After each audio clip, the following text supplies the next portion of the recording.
श्री कुंज बिहारी श्री हरिदास सभी सखियों को आज हम श्री बलराम दास बाबा जी जो वृंदावन में अपना भजन करते थे उनकी पूजा करेंगे।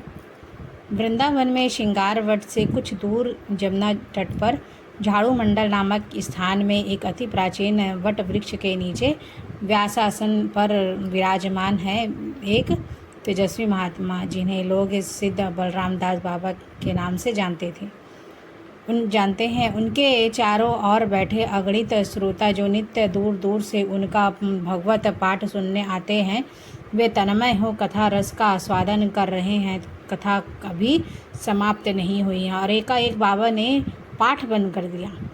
भागवत को कपड़े से लपेटकर डोर बांधते हुए और अश्रुपूर्ण रूप से नेत्रों से श्रोताओं की ओर देखते हुए कतार भाव से कहने लगे, श्री वृंदावन में यमुना वन तट पर व्यास आसन पर बैठ पाठ करते करते मुझे एक स्त्री का गुहाक देख कामोद्रेक हो गया। आप लोगों की धारणा है कि मैं एक सिद्ध बाबा जी हूँ, पर मैं अकपट सबके चरणों में निवेदन करता हूँ कि मैं आप लोगों को मुख दिखलाने योग्य नहीं हूँ। मैं महापापी हूँ और पाखंडी हूँ। मेरा अब प्राण रहना ठीक नहीं है। मैं इस पाप के प्रायश्चित स्वरूप अभी आपके सम्मुख यमुना में कूदकर प्राण त्याग दूंगा। बाबा को मरने के लिए प्रस्तुत होते देख वैष्णव ने कहा, हमारी प्रार्थना है कि थोड़ा धैर्य धरें। हमारा विश्वास है कि आप निर्दोष हैं। आपके चित्त चंचल इसका निश्चित ही कोई विशेष कारण है। उसका हम अभी पता लगाते हैं। कृपा कर यह तो बताइए कि आज आपने प्रसाद कहाँ ग्रहण किया था। बाबा ने कहा, आज गोविंद मंदिर में प्रसाद पाया था। उसी समय तीन वैष्णव गोविंद मंदिर गए। पूछताछ करने पर पता चला कि उस दिन का महोत्सव कलकत्ते की एक वृद्ध वैश्या के पापोर्जित धन द्वारा अनुष्ठित हुआ था। उन्होंने सिद्ध बाबा के निकट जाकर उन्हें यह सब कथा बताई और अब उनको इसमें कोई संदेह नहीं रहा कि आज के प्रसाद का दोष था। आपके चित्त चंचल का कारण यही है। उस समय सिद्ध बाबा का महोत्सव प्रसाद पाना बंद हो गया। उस समय उनका प्रसाद पाना बंद हो गया और उसी दिन से उन्हें अपना और बाकी सभी ब्रजवासियों के द्वारा प्रसाद दिया गया और उस दिन से वो वही प्रसाद लेने लगे। उस समय प्रभुपाद नीलमणि गोस्वामी ब्रज में रहते थे। एक दिन कलकत्ते के कई बाबू लोग कुछ स्त्रियों के साथ वृंदावन आए। उन्होंने गोस्वामी जी के ठाकुर मंदिर में महोत्सव का आयोजन कर रखा था। महोत्सव में वृंदावन के सभी महात्माओं को आमंत्रित किया गया था। सिद्ध बाबा ने तो महोत्सव में सम्मानित होने का कोई प्रश्न ही नहीं होता था। उनके लिए प्रसाद की 2 पत्तलें उनके स्थान पर भिजवा दी जाती थी। उनके सेवकों का नियम था कि जब कभी कहीं से प्रसाद आता तो बाबा को बताकर उसे कोठरी के भीतर एक छीके पर रख दिया करते थे। इस बार भी उन्हें ऐसा ही किया। सिद्ध बाबा ने कोठरी के भीतर जाकर सम्मान पूर्वक प्रसाद की और दृष्टिपात किया। जैसे ही उनकी दृष्टि उस पर पड़ी, उसमें से ताजे रक्त की कुछ बूंद टपक कर नीचे गिर पड़ी। जिस कपड़े की झोली में प्रसाद रखा था उसका निम्न भाग खून से सना गया था। उसी समय उन्होंने नीलमणि प्रभु को बुलाकर गोस्वामी सिद्ध बाबा के आहान पर सब कार्य छोड़कर उसी समय भागे चले आए और उन्हें यथाचित दंडवत प्रणाम कर और आसन पर बैठाकर धीरे धीरे बोले, गोस्वामी जी, मेरा सर्वनाश कर तुम्हें क्या मिलेगा।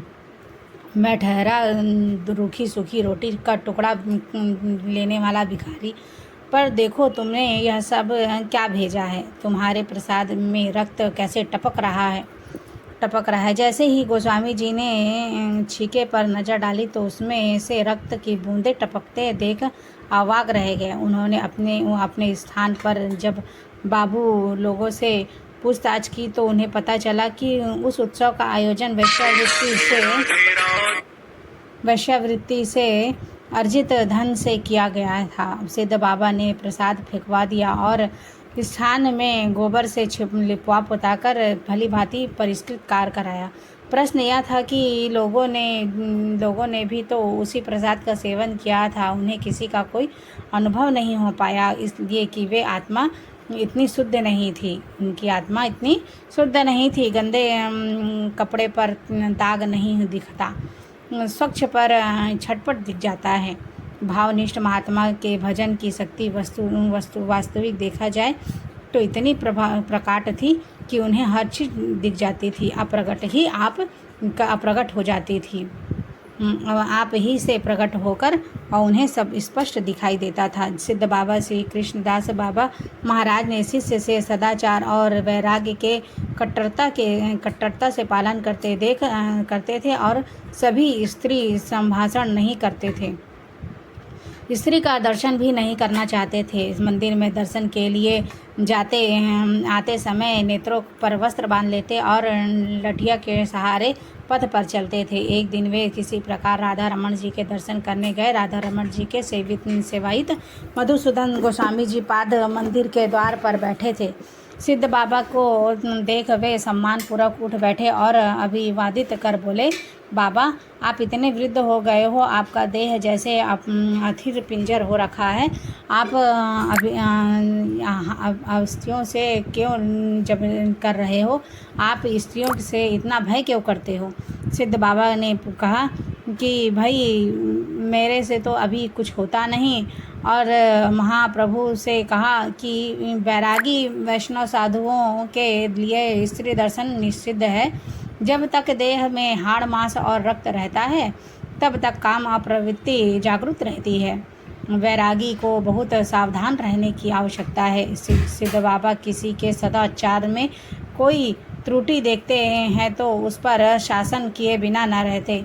जो भी उनके पास जाता वे इससे इस बात का भय रहता कि उसकी कोई त्रुटि उन्हें दिख ना जाए।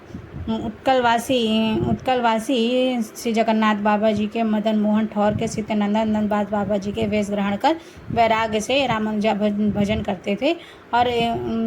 जगन्नाथ बाबा जी उत्कंठित लज्जित हुए और उन्होंने उसी समय यमुना में अपना जनेऊ विसर्जन कर बाबा जी को दंडवत किया। बाबा ने भी संतुष्ट होकर उन्हें आशीर्वाद दिया। जाति बाति का भाव नहीं करते थे, सबको सम्मान भाव से देखा करते थे।